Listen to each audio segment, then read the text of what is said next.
저축을 하긴 하는데 돈이 잘 안 모이네. 재무 설계가 필요하시군요.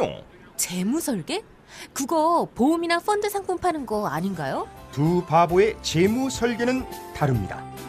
두 바보는 당신의 꿈과 목표에 집중합니다. 그럼 전 종편을 사고 싶어요. 고민하지 마세요. 지금 두 바보의 재무 설계를 검색하세요. 대박! 완전체 엄마표 대만족 술안주로도 짱! 밥도둑! 이상은 서부농산 2단체 김치의 구매 후기에 등장하는 별명들입니다. 딴지마켓이 강력 추천합니다. 서부농산 2단체 김치는 맛과 가격, 위생과 정성 그 모든 것이 완벽한 김치의 끝판왕입니다. 절임 배추와 김치 속도 만나보세요. 2단체.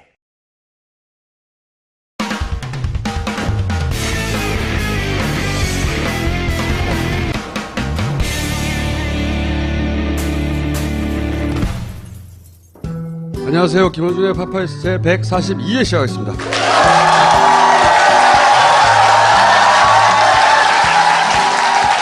저희가 지난주에 더 플랜을 공개했고 지금 10만 명의 시민 참관인을 모으고 있어요. 그리고 원래 7만인데 10만으로 늘렸어요? 예, 늘렸어요. 이번에 영화 개봉과 영화 함께? 개봉한 김에 다행히 또 선관위가 오늘 공식적으로 보도자료를 냈어요. 이 영화에 대해서. 예. 보면은 더 플랜에 대한 입장, 대선 종료 후에 공개 검증에 응할 것이다. 어떠한 조작도 하지 않았다는 것이 밝혀진다면 의혹을 제기한 분들은 무거운 사회적 책임을 인식하길 기대합니다. 법적 책임은 아니고 사회적 책임이네. 대선이 끝나고 실험을 하자, 끝나고 문제 없으면 니네 혼나 이런 거예요. 그러면서 이제 굉장히 긴 해명 자료를 냈어요. 더 플랜이 제기한 의혹에 대해서는 답이 없는 거잖아요. 있어요. 예를 들어서 가장 중요한 K에 대해서는 뭐라고 설명하냐면 당시 3사 출구조사를 보면 50대 이상에서 60%, 60대 이상에서 70%, 즉 50대 이상 연령층에서 박근혜 후보자 예상 득표율이 높았다는 사실을 확인할 수 있고 노년층 투표지가 더 많이 미분류 처리되었다. 이게 우리가 사실은 벌써 1년 전부터 얘기한 노인 손떨림설. 노인이라서 박근혜 지지자들이 연령대가 높아서 기표를 부정하게 하는 바람에 미분류가 많이 갔다. 이런 해명이에요. 선관위도 그래서 더 높게 나올 수밖에 없었다라고 얘기를 하고 있어요. 선관위가 이렇게 말할 줄 알았어요, 우리는. 일반인들이 통계를 정확하게 이해하기 쉽지 않은 부분이 없잖아 있어요. 그래서 뭐 K값 1.5라고 나온, 그리고 미분류가 얼마나 됐나, 미분류율, 뭐 이런 걸 좀 뒤섞어서 그동안 저희가 단순화시켜 설명을 드려왔어요. 근데 이제 선관위 공식 해명이 등판을 했기 때문에 나이가 많아 손이 떨려서 그렇다는 게 왜 말이 안 되는지 한 번에 제가 설명을 드릴게요. 이 그래프만 이해하면 그게 말이 안 된다는 게 한 번에 이해가 돼요. 이 K가 1.5다. 1.5가 전국적으로 정기분포곡선을 거리고 있다. 이건 사람이 개입하지 않은 건 나올 수 없는 숫자다. 그래서 플랜이다, 누군가의. 이게 저희 영화의 결론이기도 하잖아요. 이 K값, 251개의 선거구가 있어요, 전국에. 251개를 K값 제일 높은 선거구부터 K값 제일 낮은 선거구까지 이렇게 쭉 배열을 한 거예요. 빨간 선, 이해했죠? K값이 높은 건 2가 넘고 K값이 낮은 건 1 근처에 있고, 근데 그거를 제일 높은 데부터 제일 낮은 데까지 쭉 배열을 한 겁니다. K값은 이렇게 그려져요, 전국적으로. 그런데 이 오렌지색은 뭐냐? 요거는 여성의 비율이에요. 여성. 그러니까 선구마다 조금씩 차이는 있지만 여성은 대략 절반이었다. 그러니까 전국적으로 연령 무관하게 전국적으로 남녀 비율이 반반씩 투표했다는 겁니다. 그걸 보여주는 거고, 얘를 돕기 위해서 이걸 넣은 거예요. 요 파란 게 뭐냐? 파란 거는 50대 이상, 선관위에서 50대 이상 고령층이 박근혜 후보에게 투표를 많이 했고 나이가 많은 사람들은 소리 떨려서 그랬다는 거 아니에요. 50대 이상 그 선거구에서의 비율이에요. 어떤 선거구는 50대 이상이 20%밖에 없어요. 젊은 사람이라는 거지. 네. 그 선거구의 연령대가 평균적으로. 그래서 어떤 때는 60%도 있어요. 늙은 선거구죠. 그거를 쭉 이렇게 배열한 거예요. 이 파란 게. 그거를 쭉 이렇게 251개 선거구를 퍼센티지를 파란색으로 표현한 거예요. 자, 이 파란색과 이 빨간색 사이에 상관관계가 있습니까? 없죠. 상관관계가 없어요. 나이와 K값은. 나이가 많은 사람이 사는 동네에 K값이 높지 않아요. 무관하게 돌아갑니다, 이게. 이거 하나로 사실 통계를 이해하면 단막에 해명이 되는 거예요. 탑 클래스의 통계학자들은, 저희가 이게 왜 그런지 설명해 달라고 그랬더니 다음날 그래프를 하나 보냈어요. 질문 있습니까? 이걸 보고 나서 질문 없어요 하고 끝났어요. 1년 전에 1.5를 발견한 이후에 논문이 나오기까지 1년 동안 내부적으로 여러 가지 반론 가설을 검증해 본 거예요. 그리고 비로소 그 톱 클래스의 통계학자들이 1.5는 플랜이라고 결론을 낸 거예요. 이 얘기를 하자마자 김보입 기자도 사실 파파이스에서 노인들이 손 떨려서 그런 거 아니냐고. 그러니까 상식적인 수준에서 그렇게 생각할 수 있어요. 그렇죠. 그렇죠. 상식적인 수준에서. 근데 저희는 251개 지역 선관위에 13,500개의 투표소가 있습니다. 그 투표소에서 10만 8천 쪽의 투표록이 나왔어요. 그리고 그거를 1861대의 투표지 분류 기계를 통해서 13,500장의 투표지 개표 상황표를 뽑아냈어요. 거기에 3천만 67만 표가 담겨 있어요. 그걸 전수 분석을 2년 동안 했다고. 노인들이 나이가 손 떨려서 그런 거 아닐까? 진작에 기각된 거예요. 진작에. 그리고 이 외에도 사실은 수많은 반론 가설들을 우리끼리 세워본 게 있어요. 예를 들어서 투표 용지의 디자인상 1번 맨 위에 있는 박근혜 1번의 경우에 더 많은 기표 실수가 나올 수밖에 없다. 이런 면적 계산하고 종이를 접어서 넣었을 때 접은 주름이 하필 박근혜 기표 지점을 지나가기 때문에 주름설. 주름이 기계에 영향을 줬을 수 있다. 용지설, 주름설, 그 외에 아주 많은 설들. 기계가 원래 뭔가 오류가 있다. 이 모든 설들은 한마디로 말해서 사람이 개입하지 않고 여러 가지 예상치 못한 뭔가의 고유한 오류 때문이지 사람이 개입해서 1.5가 나온 게 아니다 하는 가설들이에요. 이게 통계 영어가 아니거든요. 통계라는 툴을 통해서 선거 개표 과정에 하자가 있다는 걸 말하는 거지 통계 영어가 아니에요. 그래서 이렇게 전문적인 영역에서 통계 반론을 가능하면 하지 않으려고 했던 거예요. 왜냐? 이게 마치 전문가들 사이에서 이론의 여지가 굉장히 많은 것처럼 몰아가서 못 알아듣는 사람들이 관심을 잃게 만드는 게 보통 물타기의 전형적인 수법이거든요. 그래서 반응하지 않으려고 했으나 한 번만 하자면 K값이 전국적으로 1.5를 중심으로 정규 분포 곡선을 그렸다. 그게 사람이 플랜을 하지 않고서 나올 수 없는 값이다. 이게 영화의 결론 중에 하나잖아요. 중요한. 그러면 만약에 어떤 종이 디자인 때문이든 기계 때문이든 아니면 접은 것 때문이든 또 다른 이유든 고유한 이유가 있어요. 가장 간단하게 투표 용지가 뭔가 문제가 있어 그랬다고 칩시다. 그러면 생각해 보세요. 그거는 똑같은 투표 용지잖아요. 전국이. 그리고 똑같은 투표지 분류기 기계잖아요. 그렇죠? 그러면 251개 그 선거구 안에서도 정규 분포 곡선이 1.5가 나와야 되는 거예요. 왜? 251개 내에도 이미 100만 명이 넘는 사람들이 그 안에 포함되어 있거든요. 이 동네도 저 동네도 저 동네도 251개 동네 모두에서 왜냐하면 똑같은 기계 똑같은 종이니까 똑같은 조건이니까 똑같이 정규 분포 곡선이 이렇게 나와야 될 거 아니에요. 작게. 그게 다 모여서 전국적으로 1.5의 정규 분포 곡선이 이루어지는. 그런데 개별 선거구에서는 1.5를 중심으로 한 전규 분포 곡선이 안 나와요. 무슨 얘기냐? 이걸 다 모아놨을 때만 전교 분포선을 그려요. 전국을 상대로 한 번에 중앙통제가 있었다는 얘기예요. 이해하셨어요? 이게? 통계가? 이가 가? 안 가? 여기서도 이해가 안 가면 할 수 없어.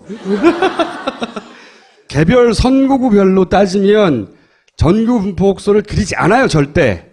그걸 한꺼번에 다 모아서 전국 평균을 낼 때만 그게 그려진다고. 반론을 제기하려면 예를 들어서 봐봐. 이 선거구 A 선거구 내에서도 1.5를 중심으로 한 전교 분포선이 그려지지 하는 데이터를 들고 오라고. 들고 와서 데이터로 반론을 하라고. 공수가 바뀐 거야 이제.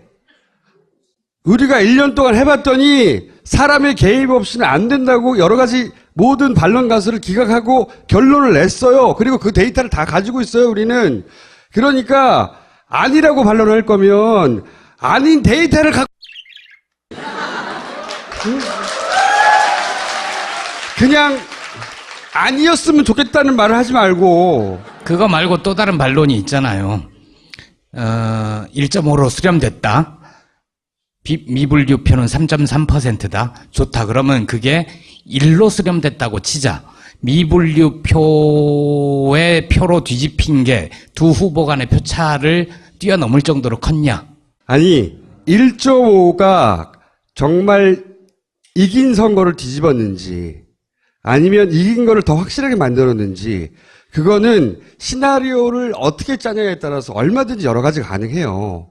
지금 이 영화가 말하는 거는 애초에 문재인이 이겼는데 박근혜가 뒤집었다거나 박근혜가 질 뻔한 걸 아슬아슬한 걸 확실하게 만들었다거나 하는 말이 아니에요. 그거는 그 1.5를 구성하기 위해서 다양한 종류의 시나리오가 가능해요. 그래서 이렇게도 만들 수 있고 저렇게도 만들 수 있어. 그게 아니라 중요한 거는 사람이 누가 이겼던 간에 개입하면 안 되는 거잖아. 우리는 개입의 증거를 발견한 거예요. 기획에. 애초 박근혜가 이길 걸 조금 더 이기게 했을 뿐인지 문재인이 이긴 걸 뒤집었는지는 우리는 안 따졌어요. 왜? 이걸로 충분하니까.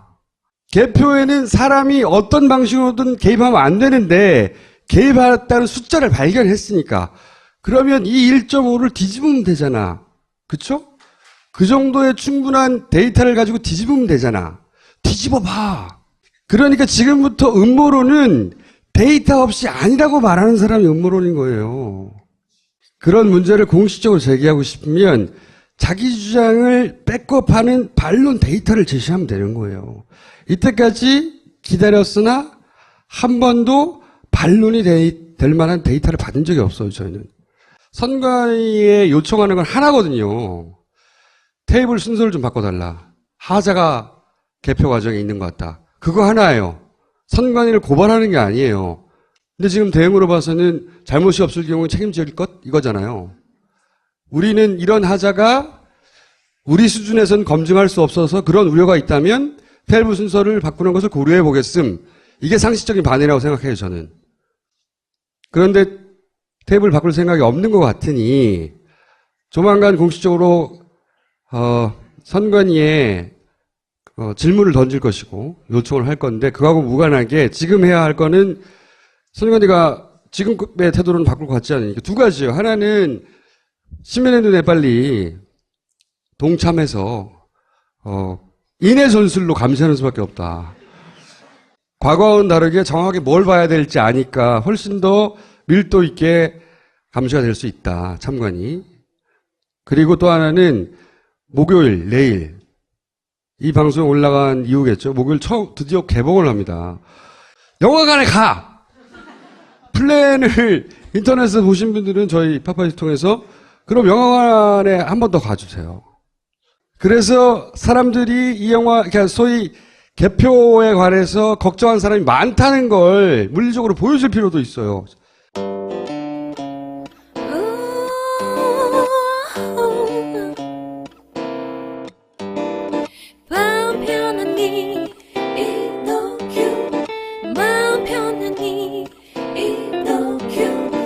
먹고 자고 싸고 먹고 자고 싸고 이노큐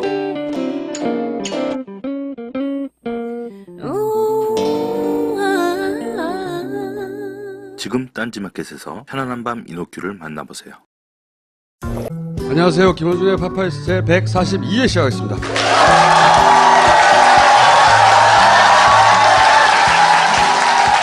저희가 지난주에 더 플랜을 공개했고 지금 10만 명의 시민 참관인을 모으고 있어요. 그리고 원래 7만인데 10만으로 늘렸어요. 예, 늘렸어요. 이번에 영화 개봉과 영화 함께. 개봉한 김에 다행히 또 선관위가 오늘 공식적으로 보도 자료를 냈어요. 이 영화에 대해서. 예. 보면은 더 플랜에 대한 입장, 대선 종료 후에 공개 검증에 응할 것이다. 어떠한 조작도 하지 않았다는 것이 밝혀진다면 의혹을 제기한 분들은 무거운 사회적 책임을 인식하길 기대합니다. 법적 책임은 아니고 사회적 책임이네. 대선이 끝나고 실험을 하자, 끝나고 문제 없으면 니네 혼나 이런 거예요. 그러면서 이제 굉장히 긴 해명 자료를 냈어요. 더 플랜이 제기한 의혹에 대해서는 답이 없는 거잖아요. 있어요. 예를 들어서 가장 중요한 K에 대해서는 뭐라고 쓰려면 당시 3사 출구조사를 보면 50대 이상에서 60%, 60대 이상에서 70%. 이 그래프만 이해하면 그게 말이 안 된다는 게 한 번에 이해가 돼요. 이 K가 1.5다. 1.5가 전국적으로 정규분포 곡선을 그리고 있다. 이건 사람이 개입하지 않은 건 나올 수 없는 숫자다. 그래서 플랜이다, 누군가의. 이게 저희 영화의 결론이기도 하잖아요. 이 K값, 251개의 선거구가 있어요, 전국에. 251개를 K값 제일 높은 선거구부터 K값 제일 낮은 선거구까지 이렇게 쭉 배열을 한 거예요. 빨간 선, 이해했죠? K값이 높은 건 2가 넘고, K값이 낮은 건 1 근처에 있고, 근데 그거를 제일 높은 데부터 제일 낮은 데까지 쭉 배열을 한 겁니다. K값은 이렇게 그려져요, 전국적으로. 그런데 이 오렌지색은 뭐냐? 요거는 여성의 비율이에요. 여성. 그러니까 선거구마다 조금씩 차이는 있지만 여성은 대략 절반이었다. 그러니까 전국적으로 연령 무관하게 전국적으로 남녀 비율이 반반씩 투표했다는 겁니다. 그걸 보여주는 거고. 얘를 돕기 위해서 이걸 넣은 거예요. 요 파란 게 뭐냐? 파란 거는 50대 이상. 선관위에서 50대 이상 고령층이 박근혜 후보에게 투표를 많이 했고 나이가 많은 사람들은 소리 떨려서 그랬다는 거 아니에요. 50대 이상 그 선거구에서의 비율이에요. 어떤 선거구는 50대 이상이 20%밖에 없어요. 젊은 사람이라는 거지. 예. 그 선거구의 연령대가 평균적으로. 그래서 어떤 때는 60%도 있어요. 늙은 선거구죠. 그거를 쭉 이렇게 배열한 거예요. 이 파란 게. 그거를 쭉 이렇게 251개 선거구를 퍼센티지를 파란색으로 표현한 거예요. 자, 이 파란색과 이 빨간색 사이에 상관관계가 있습니까? 없죠. 상관관계가 없어요. 나이와 K값은 10%. 즉 50대 이상 연령층에서 박근혜 후보자 예상 득표율이 높았다는 사실을 확인할 수 있고 노년층 투표지가 더 많이 미분류 처리되었다. 이게 우리가 사실은 벌써 1년 전부터 얘기한 노인 손떨림설. 노인이라서 박근혜 지지자들이 연령대가 높아서 기표를 부정하게 하는 바람에 미분류가 많이 갔다. 이런 해명이에요. 선관위도 그래서 더 높게 나올 수밖에 없었다라고 얘기를 하고 있어요.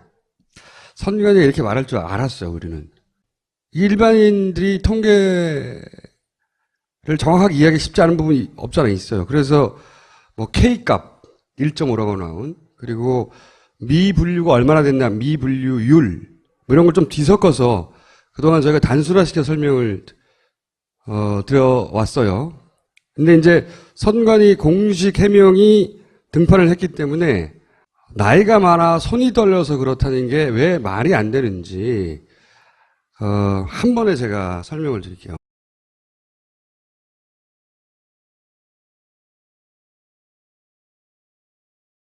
저축을 하긴 하는데 돈이 잘 안 모이네. 재무 설계가 필요하시군요.